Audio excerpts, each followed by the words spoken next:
nazalat alaihimus sakinah. Allah turunkan kepada mereka apa? Allah turunkan apa? Sakinah. Sakinah itu apa sih? Ketenangan. Atine ayem. Ya Allah, hatinya tenang begitu. Anak itu bikin bapak atau ibunya apa? Penakut, pengecut. Dulu belum punya anak, ketika belani masjid untuk kerja bakti di masjid, nggak mikir pulang. Pokok harus jadi. Kalau belum jadi nggak boleh. Dulu sebelum punya, setelah punya anak,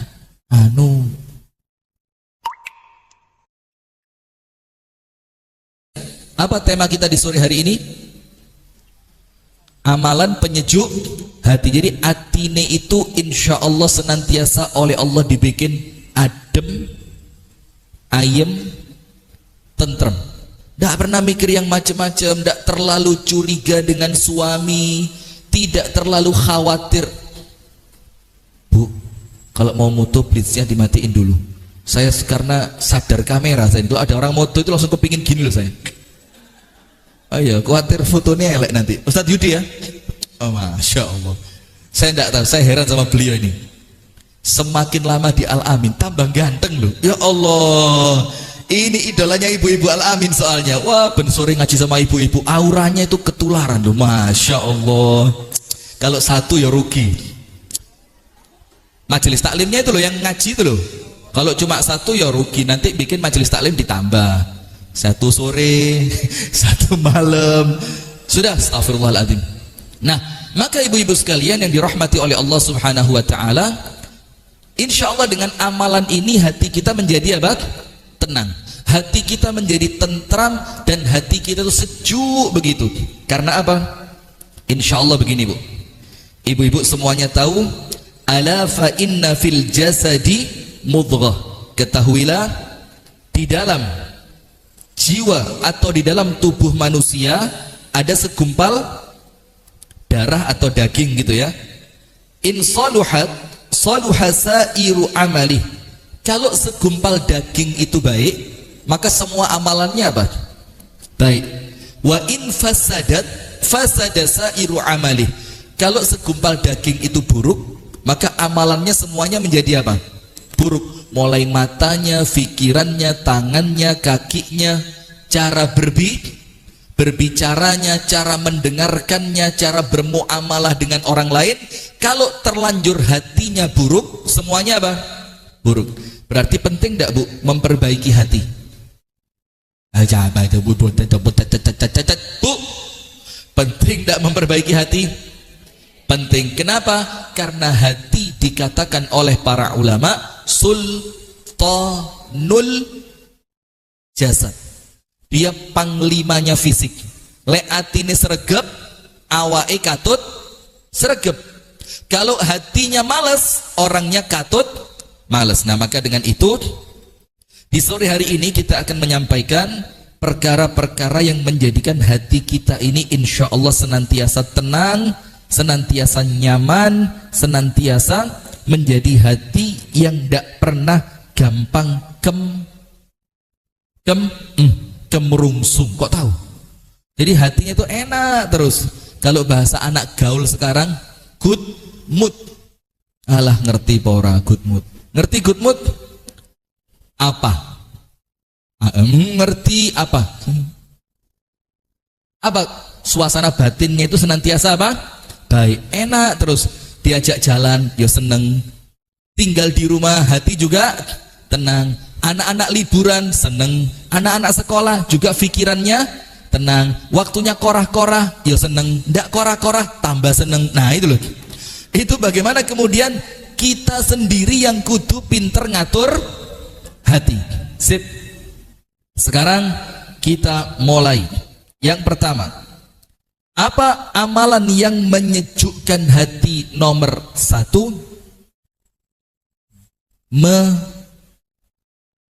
Menuntut ilmu. Orang itu kalau duduk di majelis taklim hatinya sejuk. Kenapa? Ada di majelis taklim rasan-rasan? Allah mosok. Allah kadang-kadang ya saya keperucut 1-2 ayat. Di majelis taklim rasan-rasan? Tidak ada. Ada orang di majelis khilaf kok terus. Khilaf itu sekali. Ini ben ngaji rasane terus loan Mbak jilbabe wis 3 minggu ngaji gak ganti. Ya keliriku tok geding aku. Apa ini ibu-ibu? Nah sudah. Maka ibu-ibu sekalian, nomor 1 amal yang bikin hati kita sejuk itu apa? Duduk di majelis taklim. Maaf loh ya, walaupun panjenengan duduk ndak niat ngaji, tapi yuk eman-eman kan, karena niat itu yang mempengaruhi apa yang akan kita dapatkan, ya enggak? Kalau niatnya baik, dapatnya apa? Baik. Kalau niatnya ikhlas, dapatnya berlipat ganda. Tapi kalau ndak ikhlas, yang didapatkan sedikit. Nah itulah majelis taklim, Bu. Walaupun anda merasa aku gak niat loh, aku yo timbang nganggur di omah wis lapo wis ayo ngaji aja gitu loh. Atau ada orang lain yang gak sengaja ketemu di jalan sama temennya, Mbak tenandi gak ero tenage utang sing ditagih ya luwe kereng, ya wis ngaji ya Mbak. Akhirnya dia ikut. Itu tetep, Bu. Loh saya ngomong latu-latu, ada yang baru datang bawa latu-latu itu. Nah itu apa kita suruh maju aja, suruh praktek di depan? Saya penasaran betul ini. Kudu nyilih rasanya saya. Kenapa? Enggak. Sudah kemarin tok dibuang. Itu yang midiwedi, dikira diantem. Waduh. Sudah. Maka ibu-ibu sekalian, kenapa majelis ilmu itu menyejukkan hati? Nomor 1. Ibu-ibu tahu kan? Orang yang kumpul di suatu masjid untuk menuntut ilmu, Allah berikan untuknya dalam hadis yang sahih minimal 3 perkara. Nomor 1, nazalat alaihimus sakinah. Allah turunkan kepada mereka apa? Allah turunkan apa? Sakinah. Sakinah itu apa sih? Ketenangan. Atine ayem. Ya Allah, hatinya tenang begitu. Kemudian dia senantiasa diingatkan dengan akhirat. Kalau ada dendam dengan orang lain, kalau duduk di majelis taklim, insya Allah lebih mudah untuk memaafkan. Kalau ada masalah dengan orang tua, ada perasaan menyesal, nanti pulang pengen cepet minta warisan. Wah, panjenengan yo serius saya guyon. Pengen cepet minta maaf. Kemudian ketika di luar majelis taklim kita ini males baca Quran, nanti pulang dari majelis taklim menjadi rajin membaca Nah, yang semua itu didapatkan di majelis taklim, Bu. Maka majelis taklim semacam ini kalau di Pare masih lumayan, Bu. Di Malang itu ada satu daerah itu sauplik ini loh. Itu majelis taklimnya ada banyak. Saya ingatkan, ini kalau ndak kuat-kuat jogo ati bisa muncul masalah. Maka semangatnya harus semangat fastabiqul khairat, bukan ake-akean jamaah, bukan api-apian masjid, enggak, tapi niatan kita cari muka di hadapan Allah. Ya Allah, aku datang ke majelis taklim. Maka orang yang datang ke majelis taklim nomor 1, hatinya tenang. Hatinya apa? Tenang. Allah turunkan sakinah.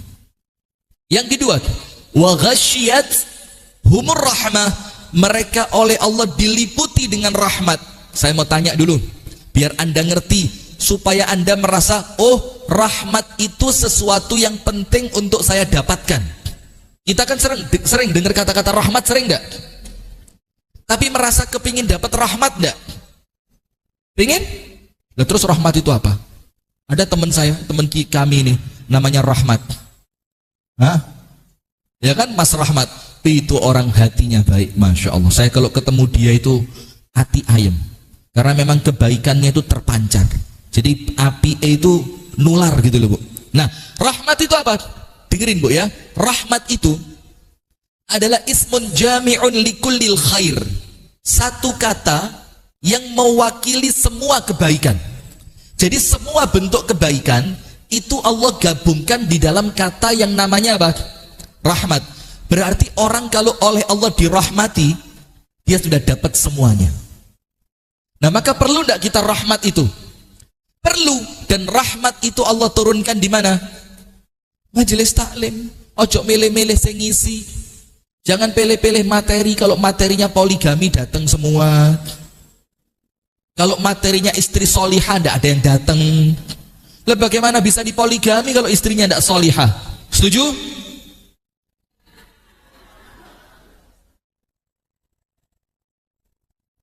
Ya apa Ustaz? Antum didiknya kurang kenceng Ustaz. Ustaz Wahyu, Ustaz Yudi ini belum sukses saya bilang. Nanti kalau sudah setuju, antum sukses Ustaz. Sudah. Rahmat itu Allah turunkan di majelis taklim, Bu. Sekarang begini, rahmat itu kalau Anda ada masalah, masalahnya selesai. Itu namanya rahmat. Rahmat itu kalau Anda datang dalam keadaan hati penuh dengan kesumpekan. Apa kesumpekan itu? Yo pikiran, ngeluh, gelisah, gundah. Isikulah kira-kira kalau sakit lah itu ya. Itu Anda masuk ke sini pulang plong. Pulang apa? Plong. Ketika Anda punya keinginan, maka rahmat itu yang menjadikan keinginan Anda terwujud. Tentu dengan rahmat dari siapa? Allah. Dan yang paling penting ujungnya apa? Rahmat itulah yang menyebabkan kita bisa masuk ke dalam surga. Dan itu rahmat oleh Allah diturunkan di majelis ta'lim. Nomor 3, wa nazalat alaihimus wa haffathumul malaika. Mereka ini yang duduk di majelis taklim oleh malaikat dinaungi. Dinaungi itu apa? Dilindungi, dijaga, diiupi. Ini kalimat paling keren untuk dinaungi ya ini. Diiupi. Apa diiupi itu? Ya dinaungi, ya podo aja bolak-balik lah. Dinaungi. Jadi kalau misalkan panjenengan keluar di luar matahari panas, tiba-tiba matahari itu untuk Anda tidak terasa panas karena Anda dinaungi oleh awan. Nah, itulah malaikat kepada orang yang menuntut ilmu. Sekarang saya mau tanya, Bu, malaikat kalau menaungi penuntut ilmu mereka ngapain? Apa kayak gini tok kayak ibu-ibu gitu?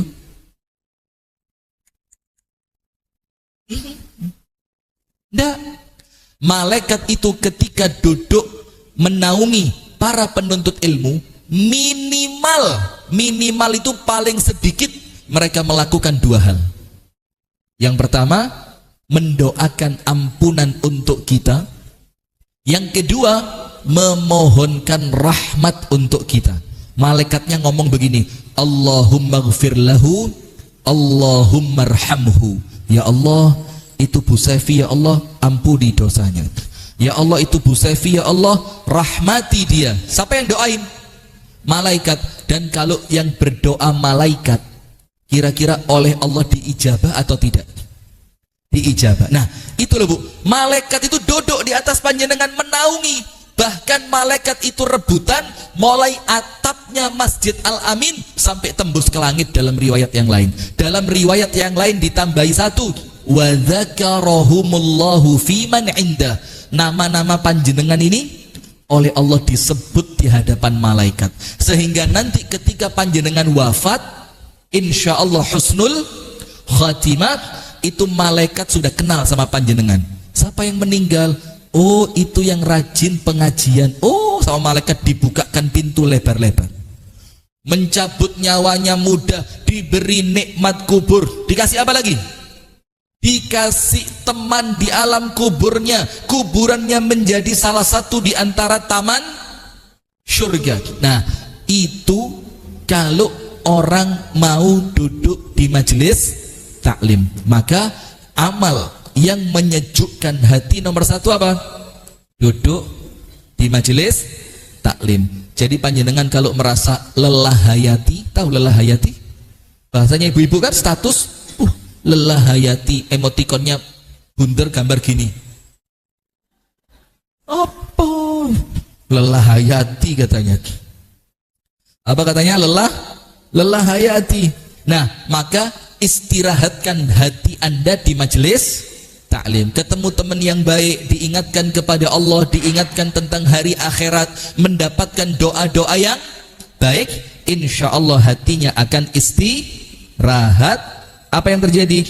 Maka dia akan mendapatkan kesejukan di dalam hati. Nomor 2, apa amal yang menyejukkan hati yang nomor 2? Ingat, ini ndak urut Bu ya, nanti panjenengan urutkan sendiri. Pokok semua yang kita sampaikan ini adalah amal yang menjadikan hati kita insya Allah sejuk. Nomor dua, memiliki anak yang salih dan salihah. Memiliki apa? Anak yang salih dan salihah. Itu termasuk amalan yang menyejukkan hati. Apa dalilnya? Kalau majelis taklim, ya faham sudah. Orang kalau duduk di majelis taklim hatinya sejuk. Bu Sevi sejuk? Ya mesti asini murup kabeh. Iya kan? Sejuk. Nomor dua, memiliki anak yang apa? Soleh. Bu, anak kita itu bu, itu yo nikmat, bisa jadi menjadi fitnah, bisa jadi dia adalah ujian, bisa jadi, dan anak itu yang pasti adalah anak kok, yang pasti amanah. Amanah dari siapa? Allah. Maka kalau ngomong tidak baiknya, itu disebutkan dalam hadis yang sahih, anak itu nomor satu mabkhalatun. Mabkhalah itu apa? Bakhil apa bakhil? Pelit. Anak itu bisa bikin orang tuanya pelit. Kenapa? Dulu sebelum punya anak, sedekahnya apa? Jor-joran. Tidak khawatir urusan anak, sedekah. Setelah punya anak mulai apa? Mikir, loh, kalau semua disedekahkan, nanti anakku sekolah, anakku rekreasi, baju lebaran. Nah akhirnya karena faktor anak, sebagian orang sedekahnya berkurang. Maka dibilang sama Rasulullah, anak itu mabkhalah, bisa menjadikan orang tuanya bakhil. Beda sama Abu Bakar radhiyallahu ta'ala anhu. Setelah punya anak banyak, dia juga sudah punya keluarga, sedekahnya 100%. Sedekahnya berapa? Nomor dua tentang anak, kata Rasulullah, majbanatun. Majbanatun itu apa?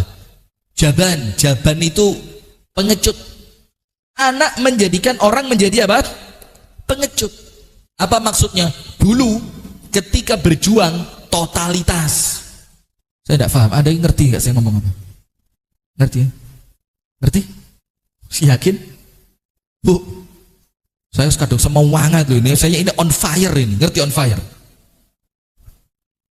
Berapi-api. Murup enggak di sini?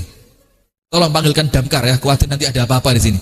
Nah, sudah, anak itu bikin bapak atau ibunya apa? Penakut, pengecut. Dulu belum punya anak, ketika belani masjid untuk kerja bakti di masjid, enggak mikir pulang. Pokok harus jadi. Kalau belum jadi enggak boleh. Dulu sebelum punya, setelah punya anak, nanti kalau saya tinggal lama-lama, nanti anak saya main kompor, nanti kebakar. Itu loh, di dispenser kan ada air panasnya. Saya khawatir kalau anak saya nanti dudul itu, dudul apa bahasa Inggrisnya Bu Sevi? Apa dudul itu apa? Touch. My son touch. I very afraid. Sopo mana? Saya takut kalau anak saya nanti neken dispenser, nanti kulitnya dia melepuh kena air. Akhirnya bang, bikin bapaknya penakut. Dulu kalau jihad, tidak takut mati. Sekarang takut mati. Kenapa? Lah kalau saya mati, anak saya siapa yang merawat? Iya banda? Itu anak. Nah, maka dulu saya sebelum punya anak, ini tanya Mas Uksu ini, pernah saya ajak ke Batu, pakai mobilnya abi saya warna putih, Sinta, bukan nama perempuan. Nah, merek mobil, sudah tanya dia, ya apa nyetirnya? Itu jurang kanan kiri gak ketok wis padat. Anak satu mudun didik, anak dua mudun maneh, anak empat istri tetap, tapi anak empat itu mulai bu wis males nyetir, karena nyetir khawatir resiko kebanteran ono opo-opo, maka minta bantu teman-teman untuk apa? Nyetiri. Itu pun banter didik, wis awas sampai sing nyopir bingung, opo awas rene opo-opo kok awas. Karena apa? Kepikiran anak. Maka ibu-ibu kalau bapaknya mau pergi jauh mesti apa? Pak ilingo, sampean lek gak iling aku, minimal Pak ilingo nggih napa mboten? Nah, kenapa? Nakut-nakuti bapaknya, cek gak sampai rabi maneh. Ilingan lo ya wis duwe. Nah, sudah. Yang ketiga, anak itu menurut Nabi Muhammad majhalatun. Jahil apa? Bodoh. Maka anak itu bisa bikin orang tuanya apa, Bu? Bodoh. Maaf lo ya. Dulu sebelum punya anak, waktu buat belajarnya banyak. Setelah punya anak, waktunya terkurangi oleh siapa? Anak. Itulah kenapa sebagian ulama kita, Bu, itu rela tidak menikah. Salah satunya siapa? Imam Nawawi. Ibu-ibu tahu kenapa Imam Nawawi tidak menikah? Karena Imam Nawawi merasa ilmu yang dimiliki belum tuntas ditulis. Sementara kalau saya sibuk dengan urusan anak dan istri, maka ilmu semakin tidak tertulis. Akhirnya Imam Nawawi milih untuk kemudian untuk tidak menikah. Tapi ingat, tidak nikah bukan karena membenci sunnah. Imam Nawawi tidak menikah karena memikirkan sesuatu yang manfaatnya lebih besar. Nah, maka yang kedua, apa amalan penyejuk hati? Memiliki anak yang soleh. Dalilnya apa? Walladzina yaquluna rabbana hab lana min wa qurrata waj'al lil muttaqina. Apa artinya? Apa artinya? Rabbana, ya Allah, hab lana, anugerahkan kepada kami, min azwajina, pasangan kami, baik suami ataupun istri, wa dzurriyyatina, dan anak turun kami. Ingat, Bu, ya, anak turun bukan cuma anak, tapi yo masuk cucu, anaknya cucu, terus sampai ke bawah. Kita minta pasangan kita, anak turun kita, semuanya apa? Qurrata a'yun. Saya mau tanya, qurrata a'yun artinya apa? Menyejukkan pandangan. Kalau dilihat itu, Bu, itu hati terasa apa? Tenang gitu. Saya mau tanya, ibu-ibu, kalau punya anak, memiliki kesadaran tinggi untuk sholat wajib tanpa disuruh, panjenengan hatinya seneng atau sedih? Mosok sih? Sedih? Lu kok bisa sedih, kenapa? Oh seneng, panjenengan yang gudo juga. Hatinya Pak, subhanallah, dengar azan, itu anak langsung tanpa diperintah dia berangkat. Wudhu di rumah, Umi tak doain nanti di masjid, tak doain Umi panjang umur, tak doain Umi sehat walafiat, tak doain Umi senantiasa. Itu rasane, Bu, hati kita koyok digerujuk apa? Es batu. Ayam, ya Allah. Seneng gak punya anak seperti itu? Seneng. Kalau panjenengan punya anak perempuan, putri, itu anak ndak pakai diperintah pakai jilbab. Setiap dia mau keluar, dengar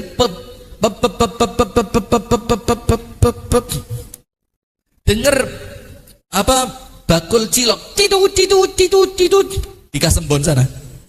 Ada bakul cilok, istiqomah jualan cilok mulai saya kelas 3 SD. Sampai sekarang yang beli anak saya. Subhanallah, saya bilang, maka kalau dia ke rumah itu mesti digudo. Mulai bapak sampai tak doain sekalian, mudah-mudahan sampai putuku. Oh yo cok Pak, yo dongane sugih kok donga dodolan cilok terus katanya.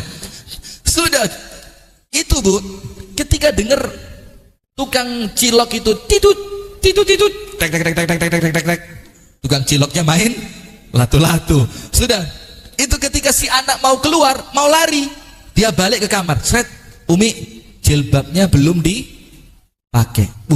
Kalau punya anak seperti itu seneng dah. Nah, itulah kenapa anak itu kita minta kepada Allah agar mereka menjadi qurrata a'yun. Kalau dilihat itu apa? Membahagiakan. Termasuk istri solihah itu salah satu cirinya apa? Idza nazarta ilaiha sarratka. Kalau suaminya melihat, kalau oleh suami dilihat, maka suami yang melihat itu hatinya menjadi apa? Tenang. Assalamualaikum, istrinya buka. Waalaikumsalam. Ingat ceramahnya Dr. Aisyah Dahlan? Tapi ya ajaib, kalau bisa begitu ya hebat. Tapi kalau bisa, kata dokter Aisyah Dahlan itu, yang menentukan beberapa jam ke belakang atau ke depan itu 3 menit pertama ketika suami pulang. Jadi 3 menit pertama Anda sukses membahagiakan suami, berikutnya aman. Jadi kata beliau, kalau suami pulang langsung, suamiku mau minum apa? Mau makan nasi atau mau makan saya? Jadi pokok 3 menit pertama itu harus sukses. Panjenengan kok yang guyu, saya ngomong serius kok ini. Tanya, mau minum yang anget atau yang dingin? Kalau mau yang panas, kompor saja, bilang. Itu insya Allah itu sukses ke depannya nanti. Nah, maka salah satu ciri orang yang membahagiakan untuk orang lain, ciri orang yang baik itu pokok dilihat, itu yang ngelihat merasa apa? Tenang.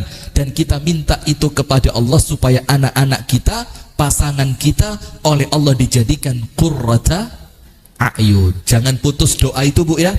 Apalagi kalau putra putri panjenengan masih kecil. Doa, Rabbana hablana min azwajina wa dzurriyyatina qurrata a'yun waj'alna lil muttaqina imama. Wabil khusus kalau ibunya sholat tahajud, anaknya ditaruh di samping, ibunya ngadep kiblat, sholat, kemudian anaknya dilihat, terus doa minta saya, ya Allah, anak yang sedang tidur ini ya Allah, tolong jadikan dia anak yang qurrata a'yun. Insya Allah semuanya tahajud kan?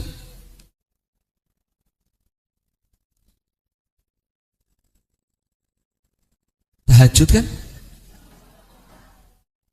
Tahajud itu yang sholat malam itu loh. Qiyamul lail. Sholat kan? Tenang? Saya kok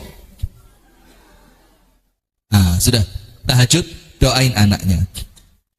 Dan saya punya cerita, Bu. Ini cerita,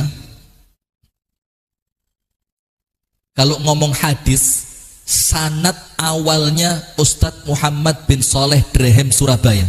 Semoga Allah menjaga beliau, amin ya rabbal alamin. Begini, Bu, ada seorang ibu istiqomah ikut pengajiannya Ustadz Muhammad Soleh Drehem. Istiqomah betul, mesti nyatet, rapi, sopan gitu ibunya tadi. Sudah, ibu ini tidak pernah putus ngaji sama Ustadz Muhammad Soleh Drehem. Suatu hari ibu tadi tidak kelihatan. Pengajian pertama, saya kalau cerita ini durung cerita merinding saya, karena ya Allah ini memang cerita luar biasa. Hari pertama tidak ketemu Ustadz Muhammad, oh mungkin sakit.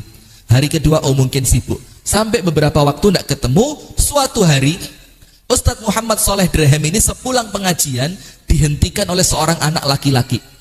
Anak laki. Terus, Ustadz, saya mau minta waktunya sebentar. Kata Ustadz Muhammad, oh ya silakan. Apa?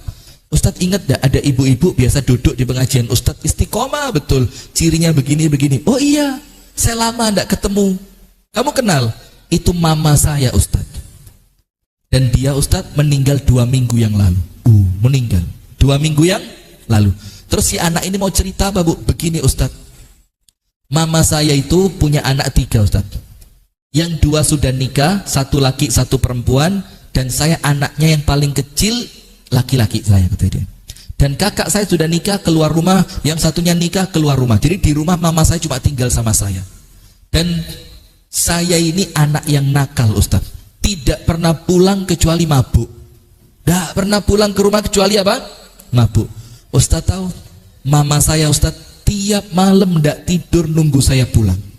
Setelah saya ketuk pintu sama mama saya dibukain, dipeluk saya, Ustadz.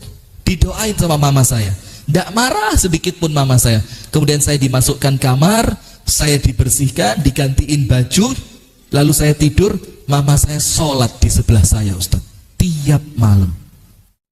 Dan kemudian, Ustadz, setiap malam mama saya terus doain saya, sampai suatu hari, Ustadz, menjelang azan subuh, nunggu azan subuh, mama saya kayak orang sekarat, teriak-teriak. Dan saat itu yang ada di rumah cuma saya. Saya lihat terus mama saya bilang begini, nak, titip kakakmu ya, mungkin mama tidak panjang umur lagi. Akhirnya tidak lama setelah itu mama saya meninggal, Ustadz, dan saya nyesel banget, katanya dia. Maka berkat doanya mama saya tadi, Ustadz, sekarang saya sudah tobat, saya pengen ganti mama saya mau ngaji terus sama ustadz, katanya. Subhanallah. Lihat, ini faktor apa bu? Doa. Dan Anda tidak tahu kapan doa itu akan Allah kabulkan. Anda belum tahu juga kapan apa yang Anda minta oleh Allah akan diberikan. Yang penting jangan sampai putus asa dalam berdoa. Coba doain anak-anaknya, karena amalan penyejuk hati yang kedua ketika kita memiliki anak-anak yang solih dan solihah. Tapi ingat, kalau kepingin punya anak yang solih dan solihah, tidak ujuk-ujuk keluar anak yang solih. Tidak. Ada ikhtiarnya enggak? Apa ikhtiarnya? Nomor satu, bapak dan ibunya harus memberi contoh. Nomor dua, anaknya dididik dengan ilmu agama. Nomor tiga, carikan komunitas yang baik. Nomor empat, jangan lupa didoakan. Nomor lima, senantiasa anak tadi dibimbing untuk terus memiliki rasa takut kepada Allah. Mudah-mudahan semua Allah jadikan anak-anak kita solihin dan solihat. Allahumma amin. Amalan ketiga, nomor satu apa? Duduk di majelis taklim. Tidak usah cari ilmu loh ya, duduk aja ya.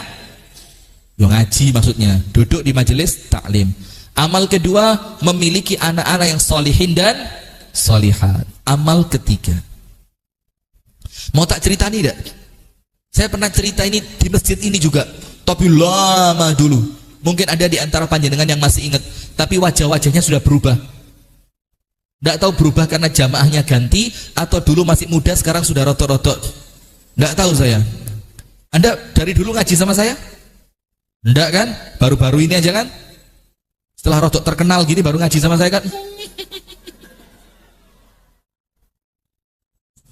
Sudah enggak, gini ceritanya begini bu, ini cepet-cepetan karena ubur-uburan sama waktu, karena amalannya masih kurang 2. Ada seorang perempuan di zaman Nabi Musa. Di zaman siapa? Perempuan itu nikah, dicerai gara-gara tidak punya anak. Nikah lagi, dicerai gara-gara tidak punya anak. Nikah lagi, dicerai gara-gara tidak punya anak. Sementara suami yang telah menikah tadi, yang menceraikan dia, nikah punya anak, sedih dia. Aduh kok. Akhirnya datang kepada Nabi Musa. Nabi Musa, engkau kan seorang nabi yang bisa langsung berbicara dengan Allah. Cobalah kalau engkau berbicara dengan Allah, tolonglah saya didoain, minta anak satu aja. Apa kata Nabi Musa? Iya, tak doain. Walhasil singkat cerita, oleh Nabi Musa didoakan. Ya Allah, ada seorang hambamu perempuan, dia minta kepadamu agar engkau karuniakan kepadanya seorang anak. Apa yang terjadi? Apa jawabannya Allah? Langsung Allah firmankan, la ya Musa, inni katabtu annaha aqim. Tidak bisa, karena takdirnya terlanjur tertulis mandul sampai wafat. Sudah, Nabi Musa ceritakan ke ibu tadi, bu, maaf ya, saya sudah mintakan kepada Allah, tapi Allah jawab, Anda tercatat sampai wafat mandul. Maka yang sabar, minta pahala kepada Allah, insya Allah nanti di akhirat sama Allah diganti pahala besar. Sudah, beberapa tahun kemudian Nabi Musa melihat perempuan yang Allah firmankan mandul, ternyata perempuan itu punya anak. Kaget Nabi Musa, loh, kok manjuran doanya dia dibanding doa saya? Nabi Musa tanya langsung kepada Allah Ta'ala, ya Allah, perempuan yang beberapa waktu lalu saya mohonkan anak kepadamu, engkau jawab mandul sampai wafat, hari ini dia punya anak, ya Allah. Bagaimana ceritanya? Ibu-ibu dengerin. Ibu-ibu apa? Mbah-mbah? Atau mbak-mbak? Kalau di Malang ada pengajian ukhti-ukhti. Tahu ukhti-ukhti? Ya seger-seger lah. Tapi saya juga punya pengajian di Malang, itu bukan ukhti-ukhti, uti-uti. Iya, ini pengajian Sabtu keempat setelah sholat asar di daerah Sawu Jajar.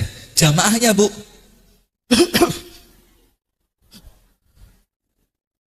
ya namanya sudah sepuh tapi masih semangat. Banyak jamaahnya dan nulis loh bu, nulis semangat. Walaupun duduknya ya wes tidak seperti panjenengan, duduknya kadang-kadang ya wes senden, kadang-kadang nanti rotok diangkat sedikit gini, ngepas no boyok, ya ndak apa-apa, yang penting mereka semangat. Apa jawabannya Allah Ta'ala? Nabi Musa begini, Perempuan itu yang sekarang punya anak, innaha da'atni wa da'atni wa alahat fi du'ai hatta stahyaitu minha fa'a'taituha su'laha. Musa, perempuan itu setelah engkau beritahu bahwa dia mandul, dia tidak putus asa berdoa. Dia berdoa kepadaku. Dia berdoa dengan keseriusannya. Dia minta kepadaku dengan sangat serius. Allah firmankan apa? Hatta stahyaitu minha, sampai aku, yaitu Allah, malu sama dia. Akhirnya permintaannya aku beri. Masya Allah, lihat ini faktor apa? Jangan putus asa. Mboten sakit Ustaz, anak kula bedu gal. Ndak, semuanya bisa dirubah dengan doa. Amal ketiga, apa ibu-ibu sekalian? Amal yang insya Allah menjadi penyejuk hati, iman kepada Allah subhanahu wa ta'ala. Beriman kepada Allah subhanahu wa ta'ala. Iman kepada Allah. Sekarang ibu-ibu tulis ayatnya. Kenapa iman itu menjadi amal yang menyejukkan hati? Ibu-ibu tulis surat Al-An'am. Surat apa bu? Al-An'am. Ayatnya berapa? Ayat yang ke-80. Ayat ke berapa? 82. Nah, aja kesusu, santai. Ayat berapa? 82. Ayat 82. Allah Subhanahu wa taala berfirman, menjelaskan di sini bahwa iman kepada Allah itu menyejukkan hati. Sebelum saya bacakan ayatnya, panjenengan tak ceritani lagi mau? Tukang sisir putrinya Raja Fir'aun tahu? Yang ibu-ibu anggap namanya Masyitoh. Iya enggak? Padahal Masyitoh itu kan bukan nama. Masyitoh itu kan nama pekerjaan, tukang sisir. Namanya enggak tahu, walaupun ya enggak apa-apa juga dibilang Masyitoh, tukang sisir. Tukang sisirnya Raja Fir'aun ini, putrinya Raja Fir'aun, itu suatu hari bu, ketika nyisir putri Raja Fir'aun, sisirnya jatuh. Lalu dia ambil sisir tadi. Ketika dia mengambil, dia ucapkan apa? Bismillah. Putrinya Raja Fir'aun kaget. Allah? Nah, Allah. Dia tanya, Allah? Kata tukang sisirnya apa? Iya Allah. Terus ini anak kan tidak pinter ya, wong anaknya Fir'aun kok ya. Dia bilang gini, ahadha ismun jadidun li abi. Apakah Allah itu julukan baru buat bapak saya? Lu ngawur ya rek. Ini udah gak tahu madrasah Al-Amin ya begini. Kalau nggak pernah ngaji surah di Masjid Al-Amin, sampai Allah itu dibilang julukan baru buat siapa? Bapaknya dia. Dari mana ceritanya? Ahwa ismun jadidun li abi. Apa itu nama baru buat bapak saya? Ngawur. Apa Allah itu? Allahu Rabbi wa Rabbuki wa Rabbu abiki. Allah itu pencipta dan Tuhanku, pencipta dan Tuhanmu, dan pencipta dan Tuhannya bapakmu. Wahamu ini anak perempuan. Wait, la uballighanna hadzal amra ila abi. Kamu tak laporin sama bapakku. Apa kata tukang sisirnya? Laporin. Saya tidak takut. Loh memang Allah Tuhan saya, maka Allah akan melindungi saya. Ibu-ibu tahu? Dilaporkan enggak? Dilaporkan. Akhirnya ibu tadi tukang sisir yang kerjaannya cuma nyisiri putri Raja Fir'aun, perempuan yang lemah, yang mungkin hartanya juga sedikit, perempuan miskin, tapi apa? Dipanggil sama Fir'aun, imannya kuat. Dipanggil, dinyalakan api, dipasang wajan besar, dimasukkan ke dalamnya minyak goreng. Setelah minyaknya itu mulai gembluduk, ketika itu minyak mulai mendidih, yang kalau tempe masuk itu suaranya. Pernah lihat minyak yang begitu? Bakul gorengan, atau kalau beli lalapan bebek, lalapan ayam, kalau ayamnya masuk suaranya apa? Seperti itu, mendidih itu minyak goreng. Panggil, hei, kamu mengakui saya Tuhanmu atau tetap Allah? Perempuan tadi bilang tetap Allah. Anaknya satu diambil, krek, masuk, biung. Dan ibu itu kadang-kadang karuan aku timbang anakku, betul enggak? Jangankan itu, anak sakit itu loh, ibu mikir, ya Allah, coba ojo anakku sing loro aku ai. Panjenengan enggak gitu ya? Oh itu umi saya berarti. Panjenengan gitu juga. Ya itu naluri perempuan kan, dia sayang sama anaknya. Ibunya mulai geter, ya Allah kok anakku. Ditarik anak kedua, anak ketiga, tetap dia ngaku Allah sebagai Tuhannya. Sampai terakhir siapa? Anak yang masih netek,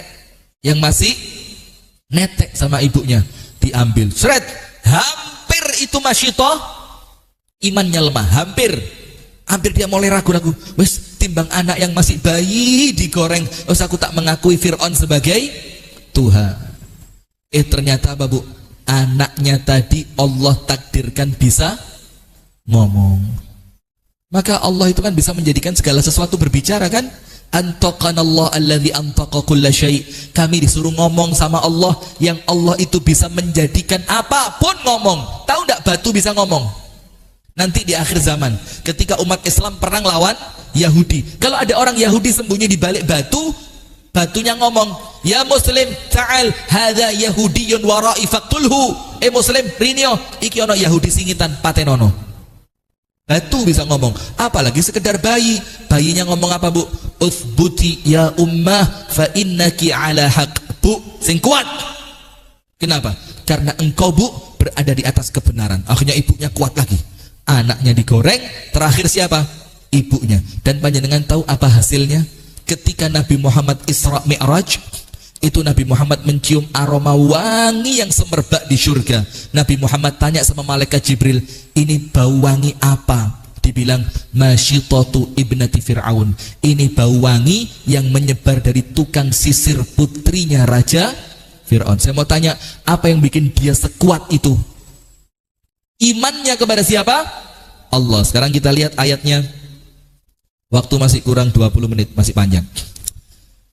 Alladzina amanu. Al-A'raf berapa tadi? Al-An'am berapa? 82. Alladzina amanu, orang-orang yang beriman, walam yalbisu imanahum bidzulmin, dan dia tidak mencampuri, tidak mengotori keimanannya dengan perbuatan syirik. Orangnya iman, imannya tidak pernah dikotori dengan kesyirikan. Apa yang Allah janjikan? 2. Ulaika lahumul amnu, Allah jamin pasti aman. Aman apanya? Aman fisiknya dari azab, aman hatinya dari kesedihan. Berarti iman menyejukkan enggak? Menyejukkan. Wahum muhtadun, dan mereka oleh Allah akan senantiasa diberi petunjuk.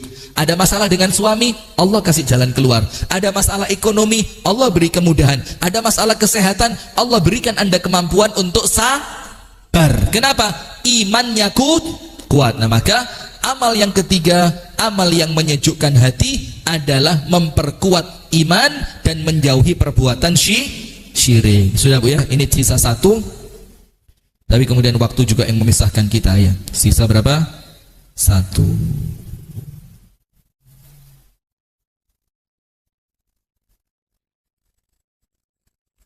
Apa yang terakhir?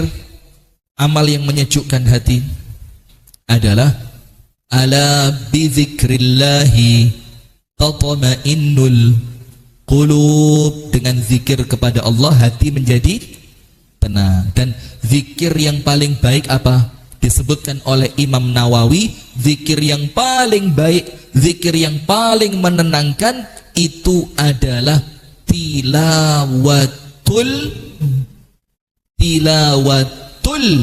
WhatsApp. Quran. Saya tak ceknya. WhatsApp atau Quran? Oh iya, Quran. Terima kasih ya diingatkan, hampir salah lu. Tilawatul Quran, membaca Al-Quran. Maka ibu-ibu, ada seorang murid tanya kepada gurunya, Pak Guru, yang panjenengan sarankan untuk saya itu baca Quran dalam 1 hari seberapa? Jadi saya harus baca seberapa? 1 juz kah? 2 juz kah? 1 lembar kah? 3 lembar kah? Berapa? Panjenengan minta saya ngaji berapa? Apa kata gurunya tadi? Biqadri iradatika li sa'adatik. sesuai keinginanmu untuk bahagia. Kalau kamu kepingin bahagianya sedikit, ya baca sedikit saja sudah cukup.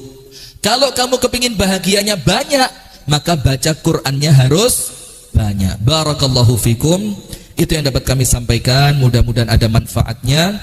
Saya mohon maaf apabila ada salah dan kurangnya, dan apabila ada kalimat-kalimat yang kurang sopan, ada candaan yang kurang berkenan, saya mohon dimaafkan. Kita tutup dengan doa kafaratul majlis. Subhanakallahumma wa bihamdika asyhadu an la ilaha illa anta astaghfiruka wa atubu ilaik. Assalamualaikum warahmatullahi wabarakatuh.